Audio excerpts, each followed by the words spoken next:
Have you ever tried installing Windows 11 or using any certain security feature and got told like secure boot needs to be enabled, or maybe you just want your PC to be a little safer from virus and malware?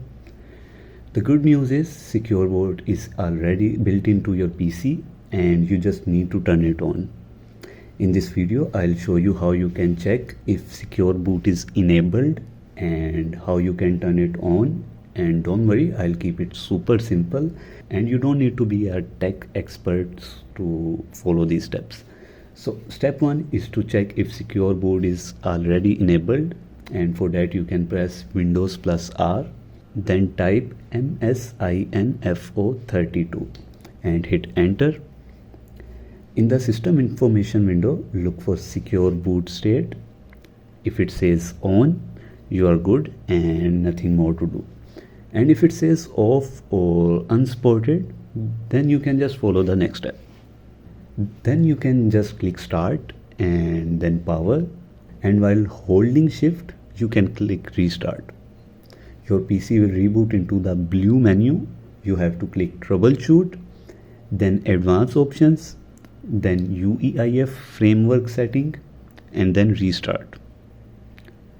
Now you are inside your BIOS. It may look different depending on your PC, but here's the general process. You can use arrow keys or mouse to find the boot or security tab. Look for secure boot and set it to enabled. If it's gray out, you can try changing boot mode from legacy to UEFI.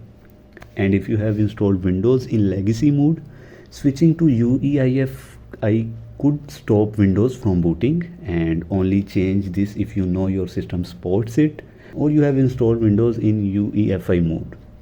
Once done, you have to save it and click exit, for which you can usually use F10 or just click save and exit, and then confirm secure boot. For that you can check system information again and it shows. And to confirm secure boot is on, you can repeat step 1 and check information again. It should say secure boot state on and by now, and that's it. And that's how you can enable secure boot in your PC with little more secure steps. And this also helps if you are planning to upgrade to Windows 11 or just want things like BitLocker or modern antivirus tools. So if this video helped you, hit subscribe for more tech videos like that. And if you are still confused or stuck between BIOS, then you can drop a comment and I'll guide you through your model. Thanks for watching. See you in the next one.